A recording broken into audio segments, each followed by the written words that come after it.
Hello students, in this video we are going to study about carbon and its allotropes. So we are going to study about carbon and its allotropes. So let's start. So first of all we should know about carbon. Its atomic number is 6. The atomic number of carbon is 6. So its electronic configuration can be written as 2 and 4. So in the outermost shell it has got 4 electrons, as a result of which it can neither donate 4 electrons nor it can gain 4 electrons. So it can neither donate 4 electrons nor it can gain 4 electrons. So what it does, it forms, instead of forming electrovalent, it generally forms which type of compound? It forms covalent compound. Okay, it forms covalent compound. Now I am giving an example of carbon. This formula, like this formula of this compound is CH4, it is called methane. So here carbon is bonding with 4 hydrogen atom and it always forms covalent bond. Now we will study about carbon and then, as I have stated before, carbon and its allotropes. We will study about carbon and its allotropes. So first of all we have studied about carbon. Now carbon has got 4 bonds. Okay. Also carbon can form catenation. It can form long chain like compound. Carbon can have straight chains. Carbon can have ring like structure. So it can form huge number of compounds. So in nature we find many compounds of carbon. More than millions of compounds of carbon are present worldwide. So because of its valency 4 and this property, the property of forming chain like compound is called catenation. This is the property of carbon of forming chain like compound, and this 4 valency of carbon leads to the formation of millions of compounds of carbon. Okay, so now let us study about allotropes. What are allotropes? We'll study in this video now. So first of all let me tell you what are allotropes.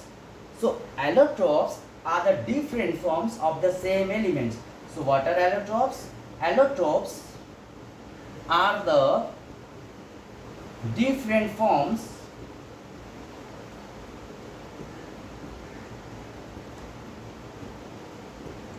of the same element.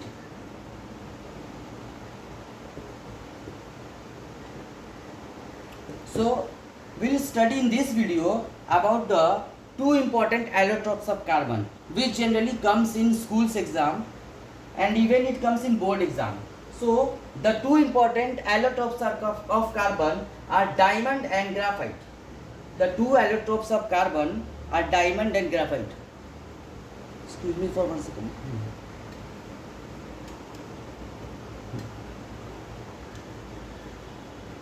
Yeah. So what are the 2 allotropes of carbon? The 2 important allotropes of carbon,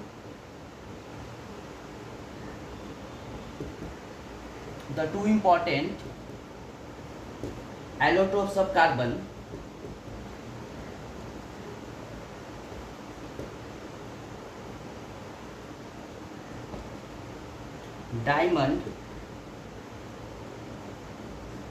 and graphite.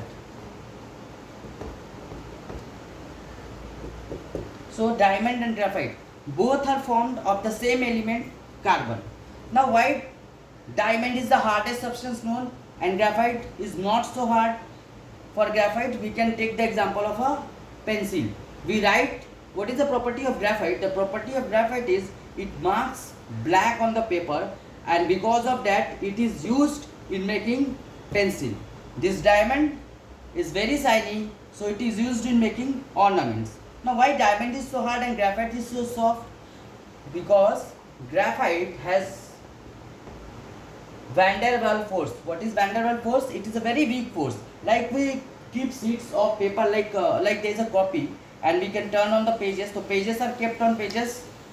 In the same way the sheets are kept on one another. Like we can make the structure. This structure, now this structure. Okay, this, now again I'll make one more this structure. Okay, so these all are held together by weak van der Waals force. This force is called van der Waals force. So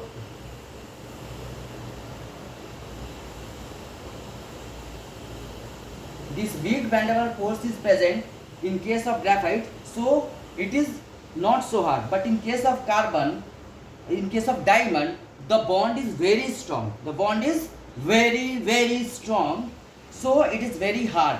Now the graphite has got a property that it marks black on the paper, but diamond doesn't show that property. Okay, so what are allotropes? Allotropes are the different forms of the same element. Now one more interesting question I want to discuss, I want to share with you, that how can we make a carbon particle into diamond? By exerting high temperature and high pressure, we can convert a piece of carbon particle like coal or something into diamond. That is called artificial diamond, as the name suggests, because artificial means something which has been prepared artificially. So diamond can be prepared artificially by subjecting carbon to huge temperature and pressure. But the only difference between that diamond and natural diamond is artificial diamond is very small. Okay, now one newly discovered allotrope of carbon is, so far we have studied about diamond and graphite, so a newly discovered allotrope is Buckminster fullerene.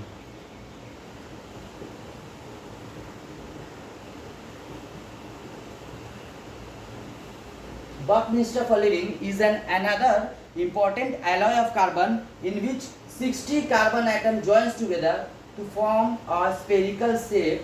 Okay, in this spherical shape 60 carbon atoms are joined together. So it has been discovered newly. This is also called buckyballs. Okay, but not much known about this allotrope of carbon. But about diamond and graphite we know generally, we know all the general properties of this, but since they are made up of carbon, they both has got same property. Means when they are burned, they contains carbon. When diamond will be burned at high temperature, it will burn giving out carbon dioxide, and this is same for that of graphite. For graphite, for diamond, this reaction will be common. What? That graphite will also give carbon dioxide gas, diamond will also give carbon dioxide gas. So these were all about carbon and its allotropes. I hope you understood this. Thanks for watching this video.